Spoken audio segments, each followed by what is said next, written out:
Aujourd'hui, on a rencontré l'intervenant Nicolas, qui est chef de projet digital à l'Occitane.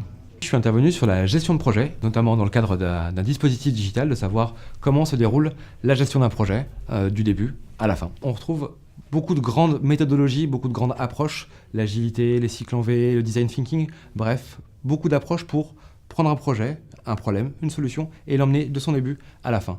L'idée, c'était de partager aujourd'hui avec les étudiants ce qui pouvait être fait, ce qui était à apprendre, les avantages et les inconvénients, et surtout de se dire qu'il ne faut pas être académique et il faut prendre le meilleur dans chaque bout de la méthodologie pour que ça convienne au contexte dans lequel on est. Ça nous permet d'avoir un regard un peu plus global, étant donné qu'aujourd'hui une personne est beaucoup plus touche à tout qu'à une certaine époque.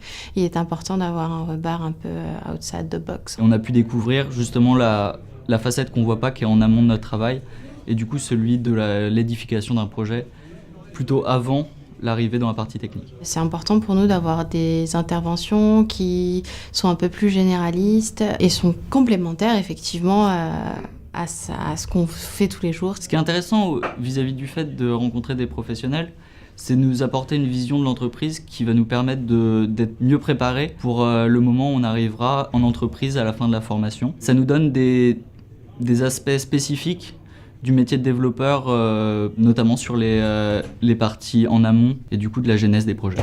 Je trouve que c'est intéressant de venir échanger avec les étudiants, notamment pour avoir un regard neuf, une nouvelle vision, une nouvelle approche, un nouvel angle en fait sur ce qu'on sait déjà, sur ce qu'on partage avec eux. C'est une remise en question assez forte de ce qu'on sait, et c'est aussi dans certains cas une remise en question un peu de soi-même pour être un peu challengé et poussé dans des contextes qu'on n'avait pas forcément identifiés. Donc c'est vraiment, je trouve, une vraie aventure et un vrai enrichissement.